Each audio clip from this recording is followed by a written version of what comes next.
Saya tidak bisa membayangkan apa yang Mbak Sri pikirkan, apa yang Mbak Sri rasakan ketika ada di penjara 13 bulan itu, Mbak. Ya, serba bingung aja. Anak-anak gimana, kehidupannya gimana, sekolahnya gimana, kan tidak tahu. Anak-anak juga jarang datang. Kalau datang kan nanti kalau dapat pinjaman dari teman baru saya datang nengok. Gitu aja kan, tidak sedikit. Terus daripada buat nengok kan mendingan buat makan sehari-harinya gitu. Itu aja juga pinjam kanan kiri gitu. Dan selama itu teman-teman di tempat karaoke atau bos tempat karaoke itu tidak pernah menghubungi Mbak Sri sama sekali? Tidak. Ya ada teman yang bantu anak-anak ngasih uang sedikit buat makan gitu aja. Tapi kalau bosnya enggak. Sampai sekarang juga belum pernah ketemu bosnya lagi? Tidak pernah. Sampai sekarang tidak pernah. Masih mau ketemu tapi Mbak Sri? Masih mau memarahi, marah-marah atau masih mau menuntut apa? Saya membayangkan Anda pastinya gitu. Kan, Kepinginnya gitu tapi tidak bisa. mau marah, mau menuntut, mau apa Mbak Sri ke bos Anda ini yang sudah mengorbankan Anda? Ya kepinginnya marah aja. Hanya gini pengorbananku sama pekerjaan terus dibalasnya kok kayak gini gitu. Sudah berapa lama waktu itu Mbak Sri kerja sama bos ini? 2 tahun. Sudah 2 tahun bekerja. 2 tahun kerja aja, gaji juga 700, itu aja udah dibuat kayak gini. Gitu. Sambil sekarang menunggu proses 5 juta uang yang merupakan hak dari Mbak Sri, negara harus membayar 5 juta itu. Adakah proses yang lain atau memang menurut Anda kalau dari sisi hukum ya memang sudah selesai menutup buku di sini?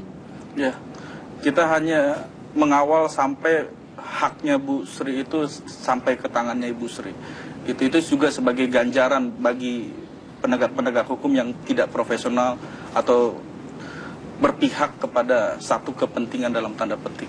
Kalau Anda bisa sebutkan siapa saja, kita tentunya tidak bicara institusi tapi oknum-oknum. Tapi di mana saja nih, bagaimana siapa saja loophole atau oknum-oknum di institusi-institusi mana saja yang kemudian membuat Mbak Sri menjadi korban? Ya kalau menurut saya mulai dari kepolisian sampai pengadilan ya yang memvonis Ibu Sri bersalah. Karena sebenarnya itu hal yang sangat dasar sekali gitu. Dan sudah dibuktikan di pengadilan, tapi entah kenapa putusan itu seperti itu. Ya perkaranya terus berlanjut sampai putusan pengadilan. Bersyukur Mahkamah Agung kemudian membebaskan. Gitu. Jadi di setiap tahapan proses hukum itu selalu ada ada menduga keras, ada rekayasa di setiap tahapan kasus. Ketika diperiksa di polisi, di kejaksaan sampai di pengadilan. Karena kan tidak sulit, kalau menurut kami itu tidak sulit. Karena ibu ini kan bekerja. Dia pekerja gitu. Sementara pasal yang digunakan itu kan mempekerjakan orang lain, mengeksploitasi ekonomi katanya. Apa yang diuntungkan oleh Ibu Sri ini? Itu eksploitasi yang seperti apa? Itu sudah terbukti tidak ada. Dia hanya menerima upah sebesar 700.000 rupiah setiap bulannya. Gitu. Dan itulah yang diputuskan oleh Mahkamah Agung. Dan Rara itu ya menerima upah juga dari karaoke itu. Anak di bawah umur yang dipekerjakan, yang dituduh dipekerjakan oleh Mbak Sri.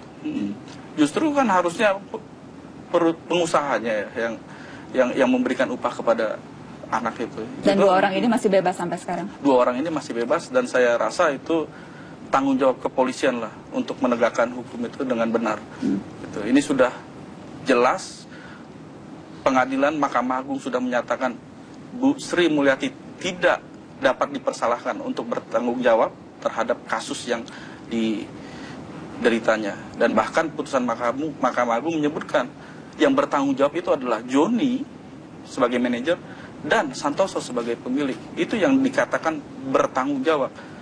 Kalau itu pun ditafsirkan sulit oleh kepolisian hari ini ya silahkan saja gitu. Masyarakat yang menilai. Baik. Uang 5 juta itu Mbak Sri itu jumlah uangnya atau ada hal lain yang Anda inginkan dengan uang 5 juta itu? Memang jumlahnya tentunya akan sangat berarti, berguna untuk Mbak Sri dan keluarga. Tapi adakah simbol lain dari uang itu?